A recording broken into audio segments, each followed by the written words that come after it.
um aumento significativo lá nos Estados Unidos de ameaças contra judeus e muçulmanos. Abre aspas aqui para o diretor do FBI, em primeira mão, eu trago essa notícia para vocês aqui. Aqui nos Estados Unidos, não podemos e não descartamos a possibilidade de que o Hamas ou outras organizações terroristas estrangeiras possam explorar o conflito para apelar aos seus apoiadores para conduzirem ataques no nosso próprio território. Foi o que disse, inclusive, hoje, agora há pouco, Christopher Wray, diretor do FBI, ou seja, os Estados Unidos absolutamente preocupados em relação a avanços de ameaças tanto contra judeus e também contra muçulmanos lá em Israel. Gente, nós temos aqui um convidado que eu queria colocar aqui na nossa roda, o Frederico Isidoro. Muito obrigado, Frederico. Seja muito bem-vindo aqui. Paulo, eu queria uma pincelada inicial tua aí sobre esse conflito, os principais pontos para você trazer no destaque aqui pra gente. Vamos lá. Minha análise começa, então, justamente sobre a participação, ou quase participação, da ONU. Quando você pega a evolução histórica da Liga das Nações, então, pós-Primeira Guerra, já passando ao Império Britânico, essa questão da divisão ali da Palestina, quando você vê a ONU agora, então, sexta, sábado, tentando uma posição com a Rússia, dando ali um cenário completamente surpreso, porque propôs ali um texto de poucas linhas, dizendo para cessar, para ter um cessar-fogo, a ideia de um corredor humanitário, mas ela mesma, a Rússia, que é membro permanente do Conselho de Segurança, e exerceu seu direito de veto na guerra que a envolve com relação à Ucrânia, ou seja, a Rússia num papel híbrido, né? Quando é comigo, vou agir de um jeito, quando eu não estou, vou agir de uma outra forma. É mais uma vez um simbolismo. O Conselho de Segurança é apontado como o principal órgão da ONU. Isso eu acredito hoje que seja uma injustiça, porque a ONU ela tem uma série de agências especializadas, a ONU tem uma série de frentes atuantes, só que o Conselho de Segurança é o único que tem aí o poder vinculante. Os seus atos são obrigatórios, ao contrário de todos os órgãos que compõem a ONU, excetuando também a Corte Internacional de Justiça, que tem uma natureza de mera recomendação. Então, espera-se muito, né, um maestro internacional para conduzir essa questão. Quem seria? A ONU é esperada, mas eu acredito que seja o próprio primeiro-ministro Benjamin. Eu acho que cabe a ele. Eu vou pegar aqui um pensamento da Aline, que não está mais no ar, mas parafraseando o Almir Sater, é entender a marcha e seguir em frente. Israel tem que seguir em frente.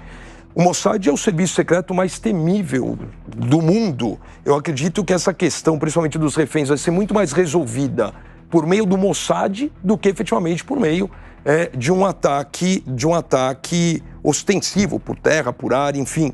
E por que eu aponto isso? É muito ruim você fazer comparação com o passado. Eu acho isso acontece em todo momento, em todo um cenário, né? Você pega isso, por exemplo, no meio futebolístico. Faz 20 anos que não ganha, mas não tinha nem esse estádio, era outra bola, outra chuteira. E você vê a análise atual comparando Israel em 76, quando havia aí pouco mais de 100 reféns israelenses num aeroporto de um país africano. De Entebbe. Entebbe, em Uganda. 100 reféns e houve uma operação e a operação teve alguns mortos e o comandante da operação que faleceu era o próprio irmão do Benjamin. Então, sob o ponto de vista bélico, de confronto, quando o comandante da operação falece, não sei se foi tão exitoso assim. Aí você pula de 76 para 2011, quando Israel negocia, né, para resgatar um israelense que estava preso há 5 anos e libera mais de 1.000 reféns. Eu acredito que são ilustrações, mas que não se compara. Você tem hoje uma atrocidade de reféns envolvendo crianças, avós e famílias inteiras sem precedente na história. Você tem uma cobrança, falávamos aqui, estava eu, o doutor Maurício, o Acácio, essa semana que passou aqui na Jovem Pan, e conversamos justamente dessa cobrança internacional perante Israel, justamente porque ser o único país ali democrático. Eu trago mais uma vez talvez uma comparação infeliz com o futebol, mas é mais ou menos assim. O futebol para o Israel segue as regras. Para o Hamas, que não segue, qualquer um pode pegar a bola com a mão dentro da área. Exato. o quanto ele vai ter que ser profissional para seguir dentro da linha, porque está todo mundo de olho, não o Hamas. E o tempo é um inimigo, né? O tempo é inimigo, porque principalmente se você passar e você tiver eliminação de refém. E se você tiver eliminação de refém de forma midiática, esse gerenciamento de crise, eu entendo ser o principal problema hoje de Israel. Né? Volto à frase da Aline, eu vou a um enterro, você percebe como você normaliza aquilo que não deveria ser normal? E aí, eu vou no enterro, daqui a pouco eu vou em outro, que é uma barbárie. Mas e os reféns? Eu acredito, estamos aqui batendo papo, né, que essa solução dos reféns, ela vai ter uma solução um pouco ortodoxa. Então, mas esse ponto que ele traz é importante, né, Coronel? Porque vamos analisar um pouquinho a situação dos reféns. Se a gente analisar como o Hamas e quais eram os objetivos do Hamas em relação a esses reféns, a gente entende o que eles fizeram ali, né? O primeiro objetivo do Hamas, ao pegar aquelas pessoas ali na festa, ao de alguma maneira causar um certo tumulto ali, era ganhar margem para negociar. Esse é o primeiro objetivo sempre quando você cria algum tipo de sequestro, certo? Segundo objetivo é que no momento em que o Hamas toma posse desses reféns, ele faz com que o Estado de Israel tenha uma preocupação naquilo que a gente chama de ataque indiscriminado. Ou seja, não possa sair atacando a qualquer localidade, porque podem ser que nós tenhamos reféns ali, né? E o terceiro, aí a gente vai entender o porquê que o Hamas foi naquela rave. No momento em que você sequestra cidadãos de várias nacionalidades, o contexto vira um contexto mundial. Nós estamos falando de americano sequestrado, nós estamos falando de brasileiro refém, nós estamos falando de argentino, nós estamos falando de diversas nações. E onde estavam essas pessoas? Nessa festa. Aí a gente vai entender e ligar os pontos justamente por conta das causas, Coronel. Esses foram os principais objetivos aí do Hamas nessa questão dos reféns. Como é que você vê isso? Ele deixa o gabinete do Netanyahu numa situação difícil com relação aos reféns estrangeiros, porque a pressão vai ser grande.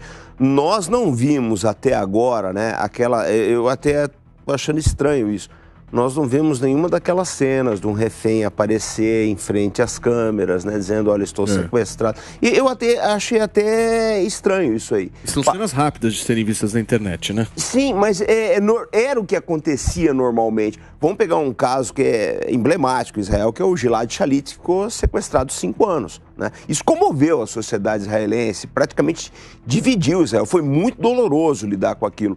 E eu não entendo por que isso não está acontecendo agora, porque seria uma maneira de fazer uma pressão muito grande em cima do governo do Netanyahu. Ou seja, pode ser que o Hamas, por não ter partido para esse tipo de abordagem, eles tenham outras ideias. É muito difícil saber, gente. O Oriente Médio, os senhores aqui, acho que tem muito mais experiência do que eu na área.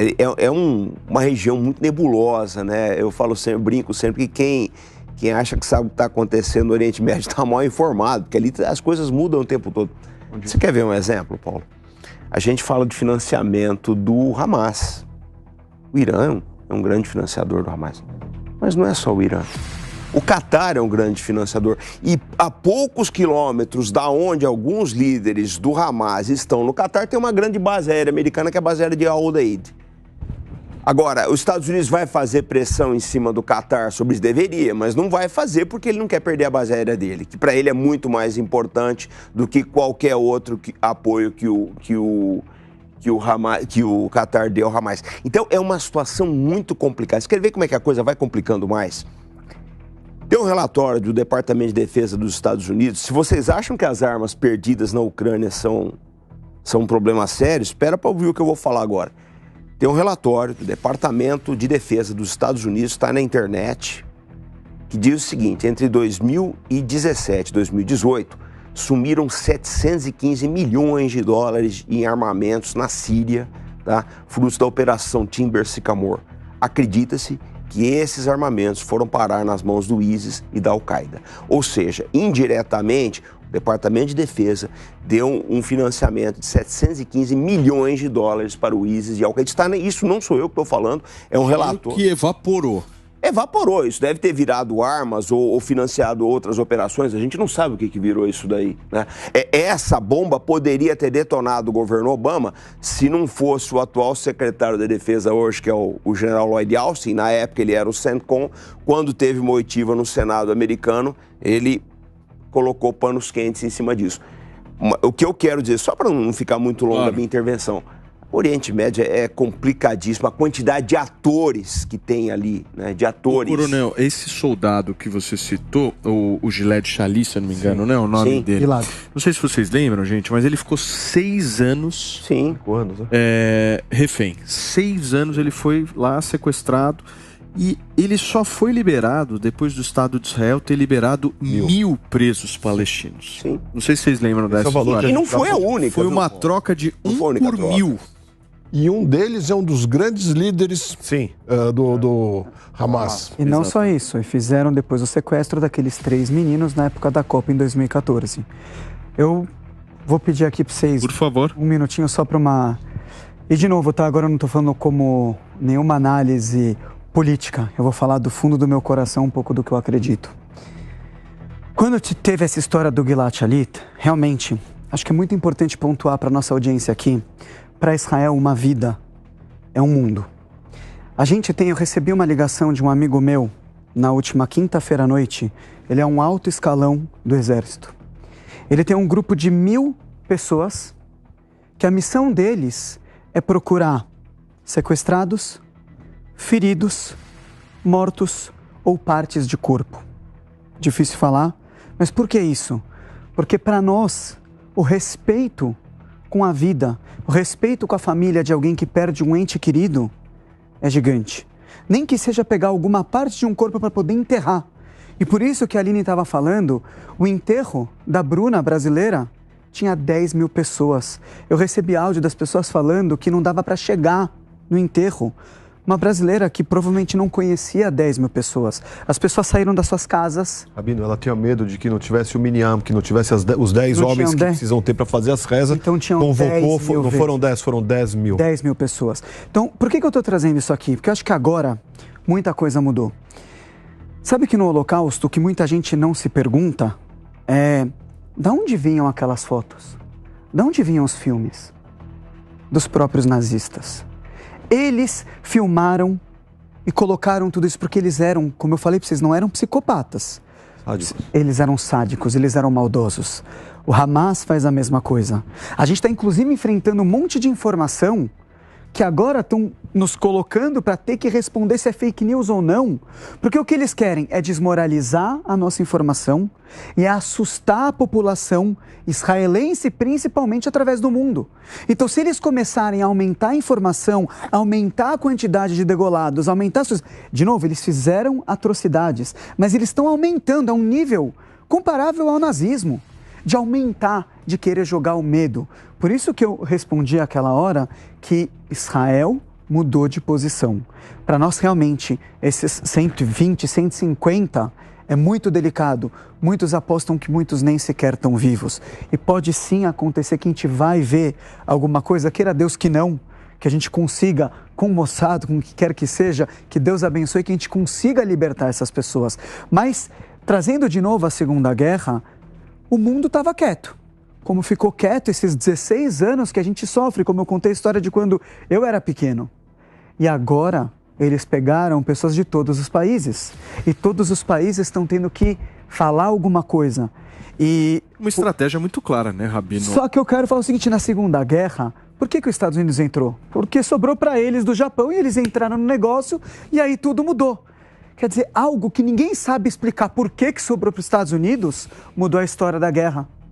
E eu acho que aqui é a mesma coisa. Eu acho que o Hamas conseguiu, é uma vitória para eles, tá? Acho que só o fato da quantidade de mortos, do que eles fizeram, foi uma vitória. O estrago está feito. Mesmo sem a gente aniquilar todos, tem uma história aí para contar, mas eu vou defender aqui um lado, tá? O próprio Estados Unidos, 11 de setembro, que também era o mais forte, porque não vamos esquecer que Israel tem que ficar olhando tudo o que acontece em volta. É o Hezbollah, é o Irã, a bomba atômica, a gente volta a mandar urânio para lá. Tem 1 milhão de coisas que a gente tem que olhar, porque não é simples. As pessoas olham e acham, Israel é um exército fortíssimo.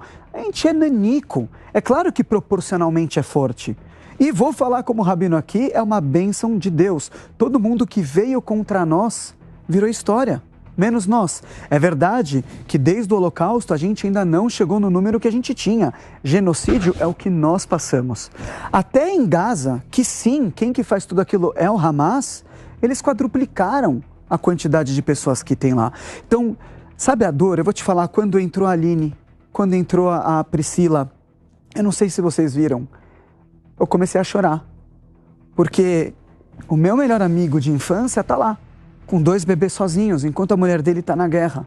Eu tenho um amigo meu que eu fui ligar preocupado com ele, ele falou, eu estou em Hong Kong, eu estou bem, mas eu estou vendo voo para voltar, e ele nunca serviu, ele foi mais velho, porque ele falou, preciso dar um abraço nas minhas amigas que estão sozinhas sem os maridos. Então tudo isso é muito complicado, é perfeito o que foi dito, porque realmente é complicado lá. Eu vou só te dizer que talvez a justiça do que acontece nem é tão complicada. Infelizmente a narrativa, ela é muito injusta há muito tempo. E eu acho que assim, agora o que a gente precisa é pessoas de bem com vocês aqui, esse espaço, para poder virar esse jogo.